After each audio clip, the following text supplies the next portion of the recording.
તો નમસ્કાર બધાને। તો નરેન્દ્રભાઈ મોદીએ ડૂબકી લગાવી લક્ષદ્વીપમાં અને ડૂબી ગયું આખું માલદીવ।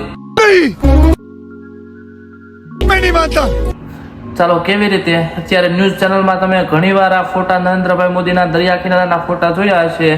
તો માલદીવ સરકાર છે તે એના જે 3 મંત્રીઓએ આપણા ભારત દેશ વિશે જે ટિપ્પણીઓ કરી એના વિરોધમાં નરેન્દ્રભાઈ મોદીએ માત્ર લક્ષદ્વીપમાં જઈ અને દરિયા કિનારાના જે ફોટા શેર કર્યા અને ત્યાંનું જે ફોટો શૂટ કરાવ્યું એનો એવું રિએક્શન જોવા મળ્યું છે अबे जल्दी बोल, कल सुबह पनवेल निकलना કે જેના લીધે એમ કહેવાય કે મળતી માહિતી મુજબ હજારો લોકોએ માલદીવ્સની હોટલ જે બુક કરાવેલ હતી એ બુકિંગ કેન્સલ કરાવી દીધું અને ફ્લાઇટ જે બુકિંગ કરાવેલી હતી કેન્સલ કરાવી દીધું અને અત્યારે ટ્રેન્ડિંગ એક હેશટેગ બનાવી દીધું બાયકોટ માલદીવ।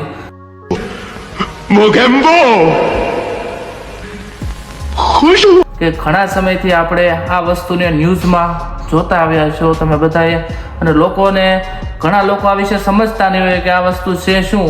તો માલદીવ એક અલગ દેશ છે, એના બદલે મોદીજીએ લક્ષદ્વીપ જવા માટે લોકોને અપીલ કરી અને ટુરિસ્ટનો આખો એક પ્લાન બદલી નાખ્યો। માલદીવ દેશ જે માત્ર ટુરિસ્ટ ઉપર આધારિત દેશ હતો અને ભારતના પૈસા ઉપર જે દેશ હાલતો હતો એમ કે ભારતના ટુરિસ્ટના પૈસા ઉપર એ જ લોકો ભારતીયોનું સન્માન નહોતા કરતા, આપણા દેશનું સન્માન નહોતા કરતા।